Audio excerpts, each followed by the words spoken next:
اس موضوع کے تحت دراصل وہ چند چیزیں جو میں نے چھوٹے چھوٹے موضوعات کے اندر پھیلا دی تھی ان کو یہاں پر جمع کر دیا ہے، اس لیے کہ مقام دعوت کا موضوع میں نے اپنے ذمہ نہیں لیا تھا، اور جب وہ ختم ہو گیا تو مجھے اس کی جگہ یہی طریقہ بہتر نظر آیا کہ کیونکہ 2 دن فجر کے بعد کا پروگرام بھی منسوخ ہو چکا ہے اور کچھ چیزیں منتشر ادھر ادھر سموئی گئی تھیں، ان سب کو میں اسی ایک تقریب میں جمع کر دوں۔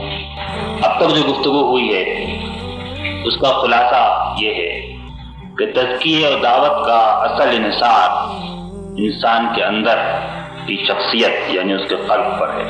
اس قلب کو مسکن ہونا چاہیے اللہ پر ایمان کا، اس سے محبت کا، اس کے خوف اور ڈر کا، اس کی حضوری میں احساس کا، آخرت کے مقصود اور مطلوب ہونے کا، جنت کی طلب اور دوزخ سے بچنے کا اضطراب اور بے چینی کا، توکل کا، یہ ساری صفات جو ہیں ان سب کا مسکن قلب ہے۔ اسی طرح ارادے کا مسکن بھی قلب ہے۔ سوال یہ ہے کہ عملاً وہ کیا طریقے اختیار کیے جائیں کہ جس سے یہ حاصل ہو اور قلب میں واقعی یہ کیفیات اور یہ صفات پیدا ہوں۔ اگر ہم سارے طریقوں کو سمیٹ کر اور مجموعی طور پر ایک لفظ سے ادا کرنا چاہیں تو وہ لفظ اللہ کا ذکر ہے۔ ان ساری چیزوں کو پیدا کرنے کا ذریعہ، طریقہ، راستہ اللہ کا ذکر اور اللہ کی یاد ہے۔ ذکر کے معنی یاد کرنا بھی ہیں اور یاد رکھنا بھی ہیں۔ ذکر کے اندر ہی دراصل دل کی ساری زندگی پوشیدہ ہے اور منحصر ہے۔ اس کی وجہ یہ ہے کہ اگر آپ غور کریں تو انسان کی پوری شخصیت اس کے حافظے سے بنتی ہے۔ اگر آج کسی آدمی کا پورا حافظہ چھین لیا جائے تو وہ نہ کپڑے پہن سکتا ہے، نہ کھانا کھا سکتا ہے، نہ بول سکتا ہے، نہ کسی کو پہچان سکتا ہے۔ یہ سارے کام ہم جو روز کرتے رہتے ہیں اس کی بنیاد ہمارا حافظہ ہے، جس نے محفوظ کر لیا کہ کسی کام کو کرنے کا طریقہ کیا ہے۔ اور جن کے ساتھ بھی یہ حادثہ پیش آیا کہ ان کا حافظہ کسی حادثے کے اندر ختم ہو گیا، وہ کوئی کام کرنے سے قاصر رہتے ہیں۔ تو صحیح بات یہ ہے کہ انسان کے سارے عمل اور ہر چیز کی بنیاد بھی اس کے حافظے کے اندر ہے، اور یہ ذکر جو ہے دراصل اسی حافظے کا کام ہے۔ اسی لیے حدیث میں کہا گیا ہے کہ جو شخص کے اللہ کو یاد کرتا ہے اور جو اس کو یاد نہیں کرتا، ان دونوں کی مثال مردہ اور زندہ کی طرح ہے۔ حضرت ابو موسیٰ اشعری نے بخاری میں یہ حدیث روایت کی ہے کہ مثل الذی یذکر ربہ والذی لا یذکرہ مثل الحی والمیت۔ اور قرآن نے بھی اس بات کی نشاندہی کی ہے، اول تو خود اپنے آپ کو ذکر کہہ کر کہ ہم قرآن نازل ہی ذکر کے لیے ہوا ہے، اور پھر یہ وضاحت کر کے کہ جو آدمی ذکر کو بھول جائے اور ذکر سے اعراض کرے تو پھر وہ خود اپنے نفس سے بھی اور اپنے مفاد اور مصلحت سے بھی غافل ہو جاتا ہے اور اپنی بھلائی سے بھی غافل ہو جاتا ہے۔ وَلَا تَكُونُوا كَالَّذِينَ نَسُوا اللَّهَ فَأَنسَاهُمْ أَنفُسَهُمْ۔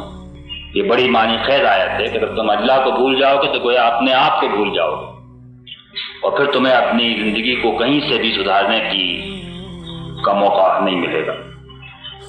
سورہ الحشر کی آیت ہے، اسی طرح سورہ الزخرف میں کہا گیا ہے کہ وَمَن يَعْشُ عَن ذِكْرِ الرَّحْمَنِ نُقَيِّضْ لَهُ شَيْطَانًا فَهُوَ لَهُ قَرِينٌ، کہ جو رحمان کے ذکر سے اعراض کرے اور اس کی طرف نہ آئے تو پھر ہم اس کے اوپر شیطان کو مسلط کر دیتے ہیں، اور وہی اس کا دوست اور ساتھی اور قریبی ہوتا ہے جو برابر اس کو اکساتا ہے اور غلط راہوں کے اوپر لے کر جاتا ہے۔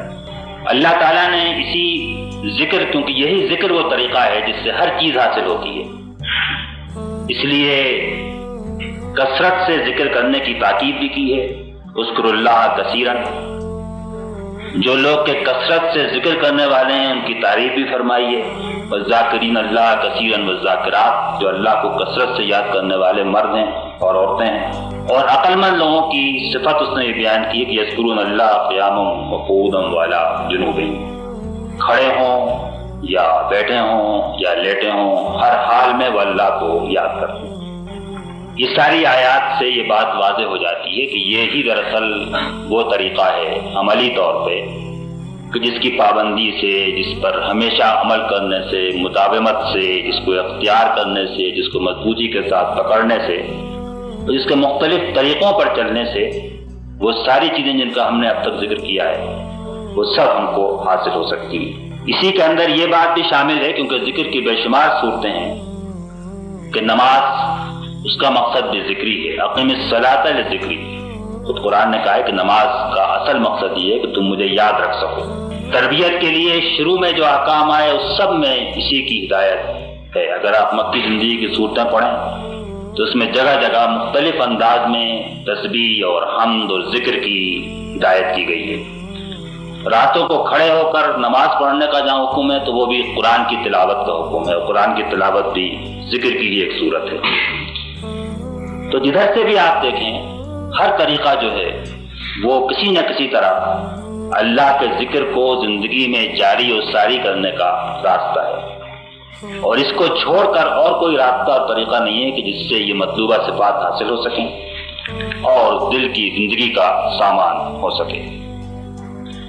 اسی لیے اللہ تعالیٰ نے ان لوگوں کی صحبت اختیار کرنے کا حکم دیا ہے، ان سے اخوت اور محبت کے تعلقات قائم کرنے کا حکم دیا ہے کہ جو اللہ کا ذکر کرتے ہیں۔